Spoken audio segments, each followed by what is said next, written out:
अच्छा क्लास 9 आज हामी chapter number 20 coordinate geometry area of triangular region भन्ने च्याप्टर छ यो गर्छौं ल। तिमीले स्क्रिनमा एउटा एक्स एक्सिस देख्दैछ है, एक्स एक्सिस, अर्को वाइ एक्सिस देख्दैछ, एक्स एक्सिस वाइ एक्सिस, अनि एउटा पोइन्ट ए, अर्को पोइन्ट बी, अर्को पोइन्ट सी छ। ए को कोअर्डिनेट x1 y1 ले डिनोट गरेको छ, बी को कोअर्डिनेट x2 y2 अनि सी को कोअर्डिनेट x3 y3 ले डिनोट गरेको छ। अब यो एबी बीसी र एसी जोइन गर्दाखेरि के बनिन्छ भन्दाखेरि एउटा ट्रायङ्गल बनिन्छ नि हैन। अब तिमीहरूले अलरेडी सिकेको छ एबी को डिस्टेन्स कसरी खोज्नु, बीसी को डिस्टेन्स वा त एसी को distance, distance between any two point तिमीहरू जान्दछौ खोज्नु। अब चाहिँ एरिया अफ द ट्रायङ्गल खोज्नुपर्छ। एरिया अफ ट्रायङ्गल एबीसी खोज्ने फर्मुला चाहिँ हाम्रो यो area of triangle ABC is equals to half times second bracket open गरेर x1 इन्टु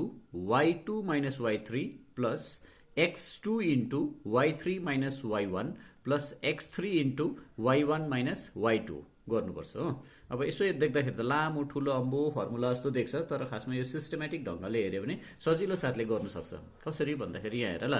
जस्तै अब x1 भनेपछि फर्स्टमा 1 गर्यो नि त, x1 गर्यो,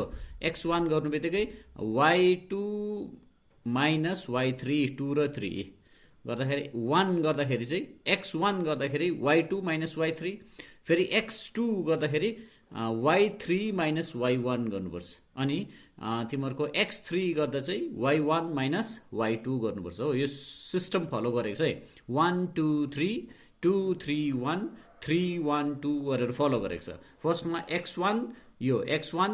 y2 माइनस y3, फेरि प्लस गरिसकेपछि x2 y3 माइनस y1, फेरि x3 गर्दाखेरि चाहिँ y2 माइनस y1, यस्तो प्रकारले गर्नुपर्छ है। अच्छा एक्सरसाइज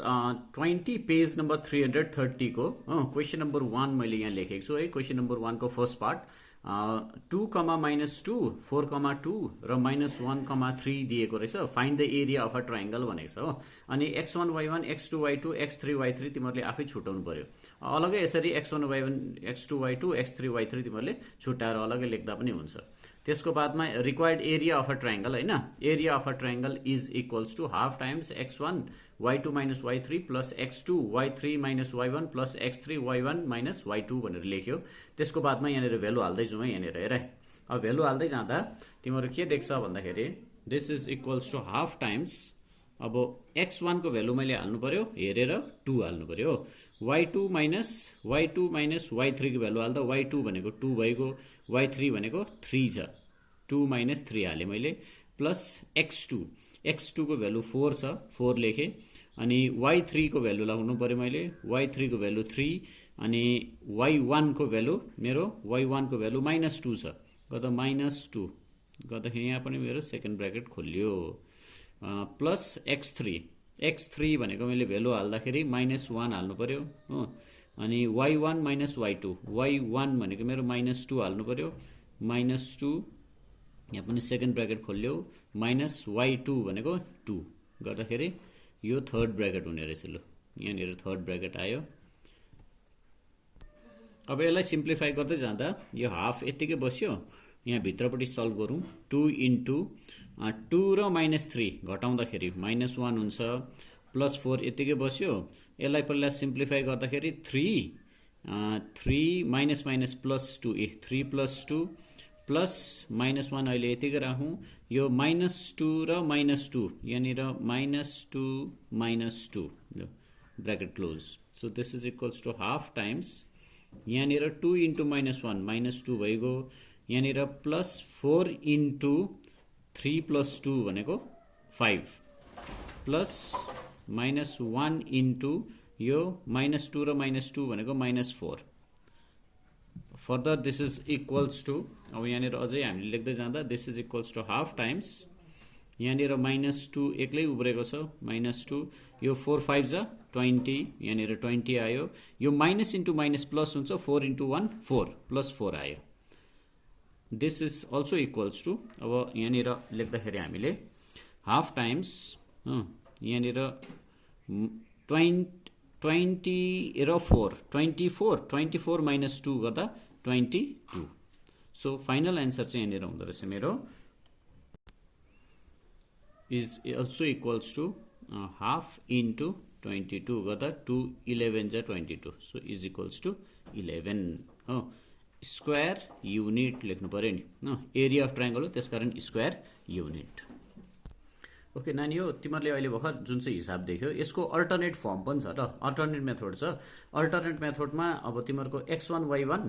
x2 y2 लेख्यो x3 y3 लेख्यो फेरि x1 y1 लेखेर रिपिट गरिराख्यो गर्दाखेरि x1 y1 x2 y2 x3 y3 x1 y1 लेखिराख्यो त्यसको बादमा यहाँनिर हामीले area of triangle is equals to half times कसो गर्छौँ भन्दाखेरि ओरालो माइनस उकालो ओरालो गुना माइनस उकालो गुना ओरालो गुना भन्नाले यी ओरालो यसरी x1 y2 हो x2 y3 फेरि x3 y1 यो ओरालो गुना माइनस फेरि उकालो गुना उकालो भनेको x1 y3 फेरि x3 y2 हो त्यहाँदेखि x2 y1 उकालो हाफ टाइम्स ओरालो माइनस उकालो गुना गर्यो भने एरिया अफ ट्रायंगल निक्लिहाल्छ जस्तै अब तिमीहरूले अहिले भर्खर यहाँनिर हेरेको फर्मुला लगाएर गरेको क्वेसन यो हो नि हैन क्वेसन नम्बर 1 को फर्स्ट पार्ट हो यो दिएको छ यसलाई मैले फर्स्टमा यहाँ लेख्दाखेरि जस्तो दिएको छ त्यही फर्ममा लेख्छु 2 - 2 4 2 -1 3 अनि 2 - 2 मैले रिपिट गरेँ अब मैले फर्मुला लाउँदाखेरि ओरालो गुना माइनस उकालो गुना हो नि त ओरालो गुना भनेको मैले यहाँ लेख्दाखेरि area of triangle ABC is equals to half times ओरालो चाहिँ कस्तो हुन्छ यो 2 * 2 कहाँबाट आयो भन्दाखेरि यसरी ओरालो 2 * 2 फेरि अर्को 4 * 3 अर्को -1 * -2 हेर दे 2 * 2 4 * 3 -1 * -2 बीचमा माइनस फेरि उकालो भनेको चाहिँ यो 2 * 3 2 * 3 यहाँ लेखेको छु मैले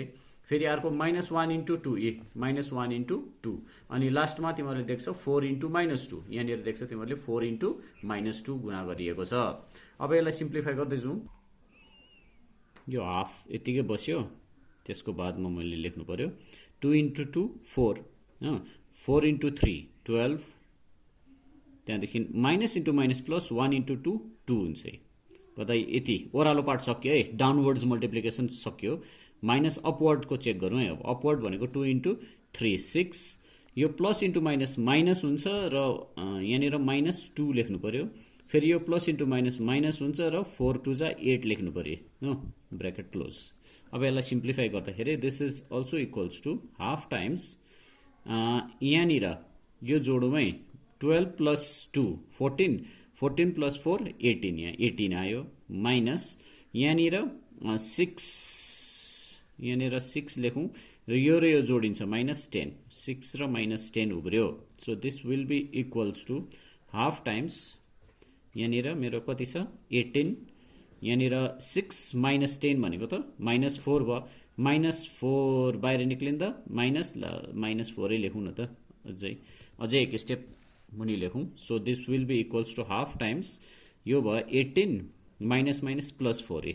18 + 4 so this is equals to half times 18 + 4 भनेको मेरो कति भयो 22 सो 2 11 जा 22 सो फाइनल रिजल्टमा आउँछ 11 आउँदैछ स्क्वायर युनिट एरिया हो त्यसकारण जहिले तहिले हामी लेख्छौँ स्क्वायर युनिट सो यो अल्टरनेटिभ मेथड हो तिमीहरूले यस्तो प्रकारले गर्दा पनि हुन्छ तिमीहरूलाई होमवर्कमा यही क्वेसन नम्बर 1 को सेकेन्ड पार्ट र थर्ड पार्ट चाहिँ तिमीहरू घरमा कोसिस गर्नु ल